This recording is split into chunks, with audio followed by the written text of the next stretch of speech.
Monday, January 1st, 1996. I, Franchesca Ramsey, do solemnly swear to keep this diary in order to save my mental sanity.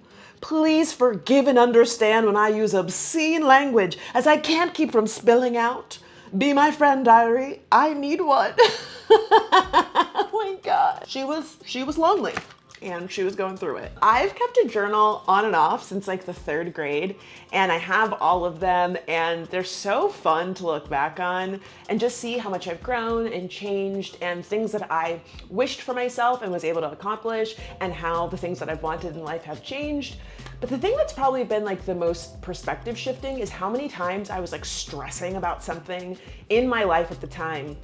And now looking back, I have no idea what I was talking about. It's almost the opposite of the side mirror on your car. Objects in journal are less important than they appear. And while it's fun and eye-opening and a little cringy to go back and look at your old journals, there's actually some science as to why journaling is so good for you. And I know that it's a hard practice for folks, so I thought it would be fun to share some ways that you can actually start journaling in 2025 in this week's installment of Fransplaining. So why is journaling so good for you? In short, it's because it helps calm your brain. The process of writing and reflecting on your experiences triggers the part of your brain that helps handle your emotions and thus helps you feel more calm.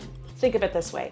If you're trying to solve a really complicated math problem, do you want to do it in your head or do you want to do it on a piece of paper? I'm bad at math, so I need the paper to work it all through. That's kind of what happens when you journal. So there was actually a study done at UCLA that found that using the written word to process your emotions can help them feel less intense. And I don't know about you, but January was the longest year of my life.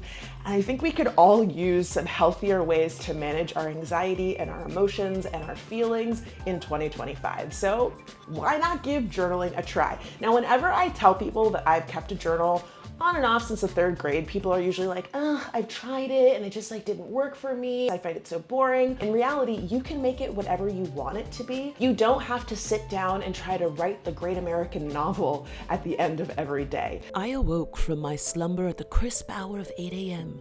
to the rustling sounds of my canine companion Flex scratching at the door. You can make your journaling process as involved or as quick and easy as you want it to be. So here are some journaling techniques that you might find helpful in 2025 if you are trying to start a journaling practice. One of my favorites is doing a word cloud. It's just a bunch of words that describe your day or how you're feeling in that moment. I like to do one at the start of the month. You could do one every week. Again, you can make this practice whatever feels natural to you. Another thing that's fun is future journaling. This is something that I learned from my therapist. So instead of writing about the actual day's events, pick a time in the future and write about what you envision your life might be like. It doesn't have to be super involved. You can write down like the most mundane things possible. I walked my dog. I spent the day tending to my garden. Future Franchesca apparently has a garden. These future journal entries can be really fun to look back on months or even years in the future, because then you can see how many things you were able to accomplish that you dreamed up for yourself at that time. Something else that I have found really helpful in my journaling practice is habit trackers. I started doing this at the height of the pandemic and shared my process online because I'm very type A, I'm a control freak, and I felt like during the pandemic I needed to rein in my life and be able to check things off of my list. And a habit tracker feels way less pressure than writing a full list of ideas. Instead, I just pick 5 things that I want to track throughout the month, and then I've got a bunch of numbers that correspond with the days of the month, and every single time you accomplish something, you just color it off. They're so beautiful to look back on at the end of every month.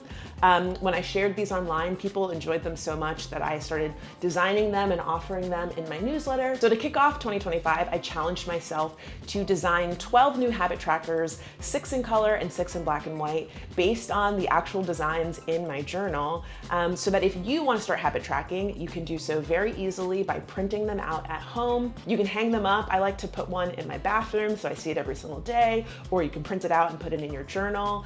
So head over to shop.franchesca.net if you would like to purchase those. Another journaling technique that you might find useful this year is Cliff Notes. You don't need to write a whole term paper or do a TED Talk. Just write one sentence about your day. What's the thing that made you smile? What's something that made you laugh? What's something you're really proud of? Who pissed you off? Just one sentence and go about your life. Another thing to keep in mind when it comes to keeping a journal, it doesn't have to be traditional. It can be a notepad. It can be a stack of note cards. I started a wins jar on the recommendation of my therapist, and every single time I accomplish something, I write it down on one of the cards, I stick it in the wins jar, and then when I'm having a difficult day, I go through the wins in that jar, and it's a really nice reflective moment. So again, your journaling process can be as unique as you are.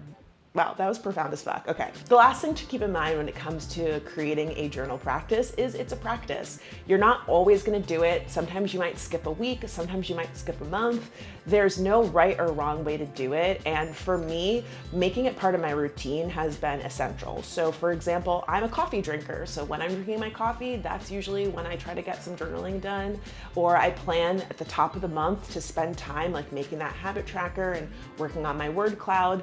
Maybe you're somebody that reads before bed. Just kidding. You're doom scrolling just like all of us. So maybe instead of picking up your phone, put your journal right next to your bed so that for 10 minutes before you go to sleep, you can get a little bit of writing done, or you can do it first thing in the morning. Whatever is going to make it easy and accessible for you is going to be helpful. And look, once again, 2025, this year is going to be intense to say the least. So anything that we can do to help us manage our emotions in a productive way is something that I think we should all be trying to figure out. So are you someone that journals? Why or why not? Tell me in the comments below.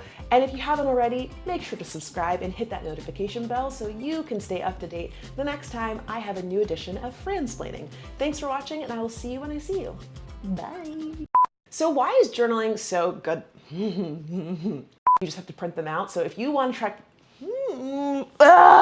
okay, done by the, I need to journal right now as I'm struggling to get through this.